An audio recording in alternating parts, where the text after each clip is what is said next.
एक छोटे से गांव में रामदीन नाम का एक गरीब किसान रहता था। उसके पास जमीन बहुत कम थी और हाथ में केवल पुराने फटे कपड़े और एक छोटी सी खेत की जमीन थी। रामदीन अपनी जिंदगी बहुत मेहनत से जीता था। रोज सुबह सूरज निकलते ही वह अपने खेत की तरफ निकल पड़ता और शाम तक फसल के लिए काम करता। रामदीन के सपने बड़े थे, लेकिन हालात उसके सपनों के साथ कभी नहीं चलते। साल भर मेहनत के बाद भी बारिश न होने या किसी बीमारी की वजह से उसकी फसल अधूरी या खराब हो जाती। एक दिन रामदीन ने देखा कि उसकी सारी गेहूं की फसल सूख गई है। उसकी आंखों में आंसू आ गए, पर उसने हिम्मत नहीं हारी। गांव के लोग अक्सर उसका मजाक उड़ाते और कहते, रामदीन, तुम्हारे खेत में सिर्फ धूल उगती है, फसल नहीं। लेकिन रामदीन के दिल में उम्मीद अब भी जिंदा थी।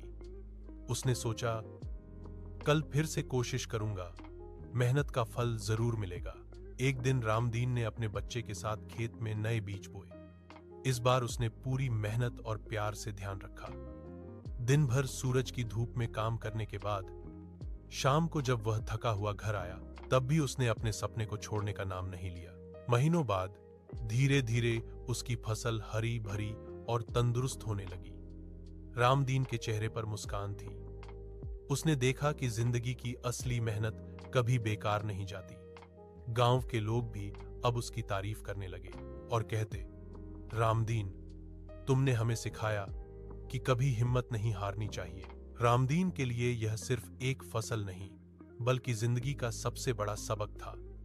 धैर्य, मेहनत और उम्मीद से कोई भी मुश्किल का सामना किया जा सकता है।